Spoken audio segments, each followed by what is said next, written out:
Greetings everyone, this is your resident Land Cruiser nut, and as promised, today's video is a follow-up to my working with SEM products and their distributors to create a color for the 1991, 1992, or the whole gamut of 80 series Land Cruisers that had the bluish gray color. As you guys are aware, in my last video I talked about SEM products agreed to work with me, and they linked me up with one of their distributors, and they created the bluish gray color. I even got the rights to the naming convention, so I named it Bluish Gray-03. If you're not familiar with how Toyota does some of their parts orders, I'll give you an example. So if you were to order this part, it has its own part number, say 9019-0303, but then it would have another -03 that would signify bluish gray. If you had the same part number but in a different color, say sable, which was another color for 80 series, it would be 06. So I got them to come up with a system to identify the paint codes. What I got here, and I'll show you to you, are two different samples that I've done. So this is the original color, and this is a spray, the two sprays that I did yesterday. So this is the top of the center console lid, and this goes to the passenger seat. I'm having my seats reupholstered, so I went ahead and redone that. And this is the piece right here that we're going to be working on today to show you the complete process of how to paint it, get it cleaned and everything. So we're going to go through that.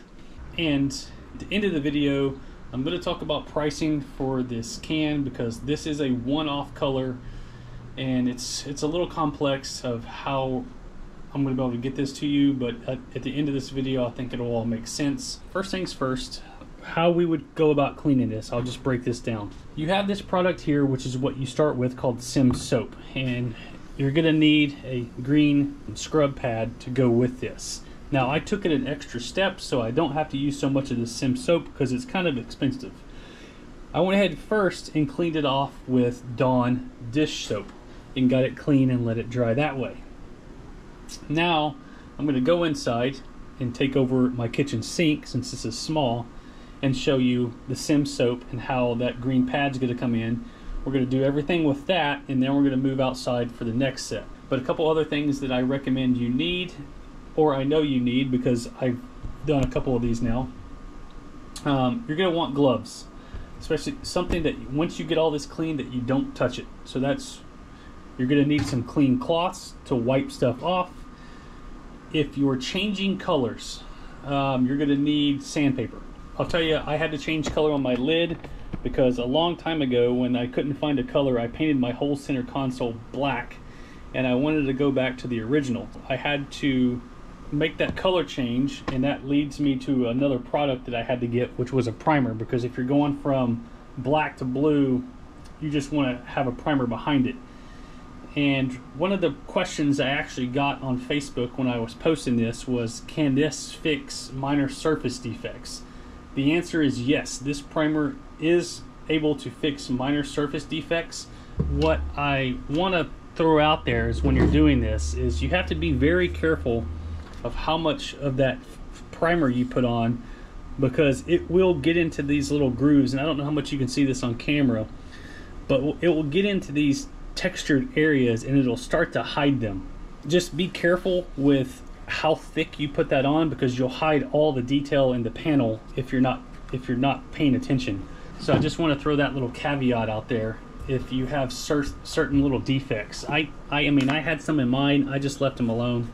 It's not that big of a deal. I just wanted to get them covered. Now you can just sand these down a little bit to smooth them out a little just before you paint it, and that's one way to do it. Or you can use that flexible primer if you got some deeper gouges that you want to get covered. Acetone.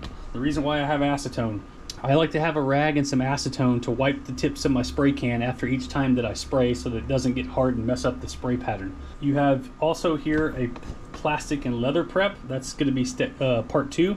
So for example, if part 1 is SEM soap, part 2 is the plastic and leather prep. So I'll show you that. That's when, if you're changing colors, this is where you would do the primer after that.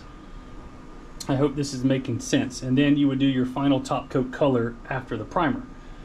if you're not changing primers, one of the other products we have here is an adhesion promoter. So again, if you're not using primer, spray the adhesion promoter on and then your top coat. We'll go through that step as well. So I think I just rattled off a bunch of stuff, but again, we're going to go step by step each process and I'll show you that in detail. So let's move on to the kitchen and take over the sink. Okay, we're in the kitchen. We got our SEM soap, our green scratch pad, and our panel. Now obviously if you got small parts, yeah, kitchen's fine. If you got larger parts, you can just do them outside, wherever, as long as you can just manage to keep it clean afterwards. The very first thing we're going to do is put this down. We're going to take a little bit of this SEM soap. I like to just squeeze out, not a whole lot, just 1-2 globs on either end, and that should be enough. Again, this stuff is pretty expensive, so you don't need that much of it. So we'll get our pad and just kind of fold it over and just start scrubbing. And you can see it'll start foaming on its own. And the goal is just to touch everything that you're going to paint. And when you're done,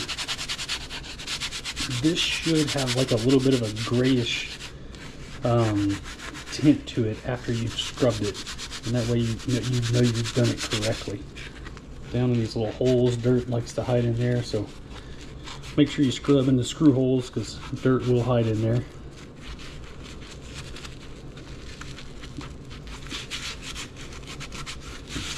And then one last scrub on all the edges.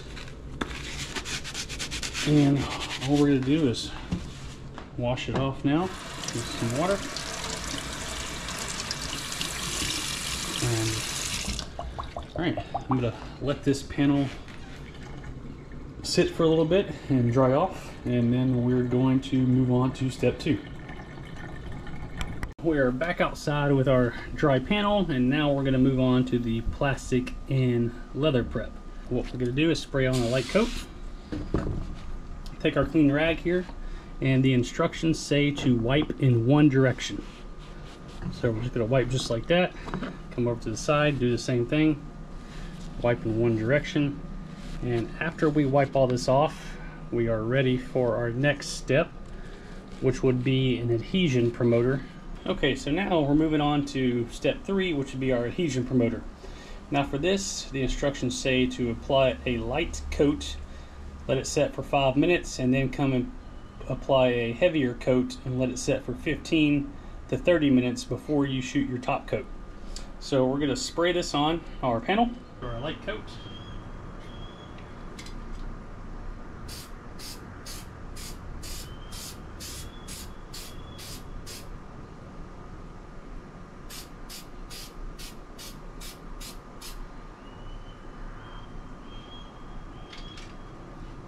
Alright, so we're done there. We got our light coat sprayed. I'm just going to let this sit on a drying rack for about 5 minutes. Okay, so we are going to move on now to our next coat of adhesion promoter. I'm going to say this is more of a wet coat. So, and then we're going to let this one sit for 15 to 30 minutes, but not longer than 30 minutes before we apply the top coat. Alright. I do believe that's quite wet. So we'll allow our adhesion promoter to sit, and then we will move on to applying our color. Okay, so we've let our adhesion promoter sit for the recommended time. It's time to go ahead and put on our first top coat now.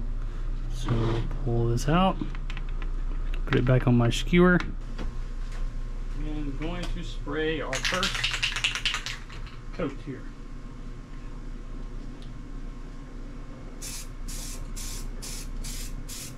A couple of light coats.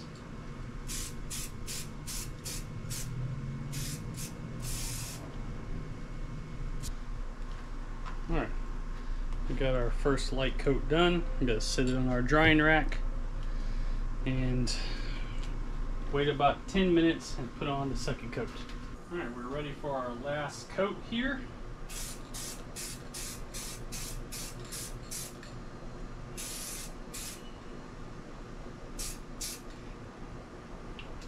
After we spray this last coat, while this is drying, we'll go inside and talk about pricing. How to get it to you. Alright everyone, I wanted to show you all the panels now that they've been sprayed. Again, this is our original color. These are everything else has been resprayed and repainted. So I recommend, along with actually the manufacturer, once you spray these, do not try to install them for at least 24 to 48 hours. Let them fully cure, let them fully harden, so that you're going to get the best results. And I know the temptation is there to go put them on the vehicle as quick as you can, but just take that recommendation, let them sit.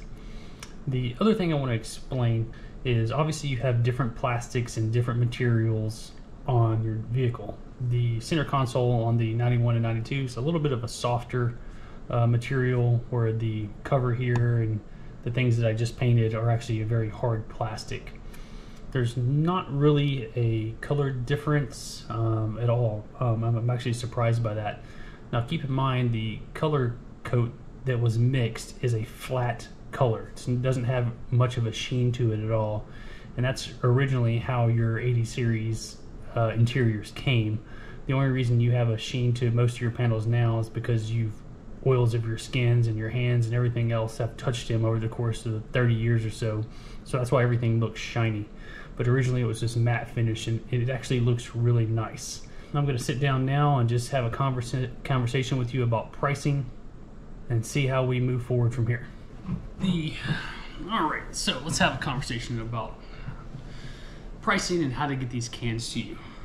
Now, keep in mind, this isn't like going to buy a regular can of color coat off the shelf that costs $22 or $23.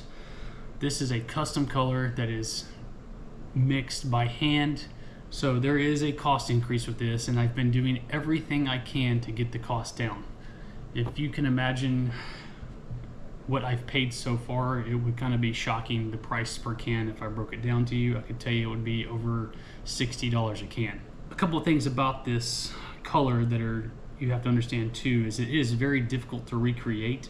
When I looked at the scheme to break it down, there's at least, I believe, 5 colors that they had to use to make this bluish gray. I mean, there's even yellow inside of it. So very complicated to mix. After talking with the distributor today, what I can tell you is we're gonna have to have a price breakdown. If I have people order 15 cans, it gets a little bit cheaper. If I have people order 50 cans, it gets a little bit cheaper. It all depends on the demand for this. So let me look at my notes here. If I get 12 people, or one person, whatever, that says they want 12 cans, or if I have a group of people that says they want 12 cans, I can get it for down to $34 per can plus shipping. If we get it to 50 cans, I can get it down to $32 per can plus shipping. Now, shipping is another thing here that we have to talk about.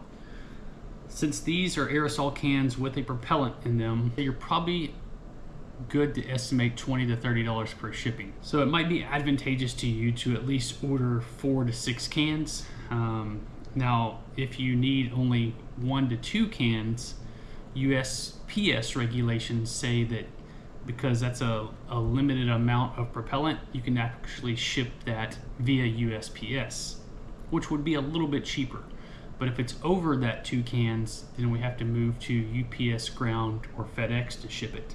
If you want a can, please comment in the YouTube comments and send me an email at landcruisernut1@gmail.com. Again, that's landcruisernut1@gmail.com.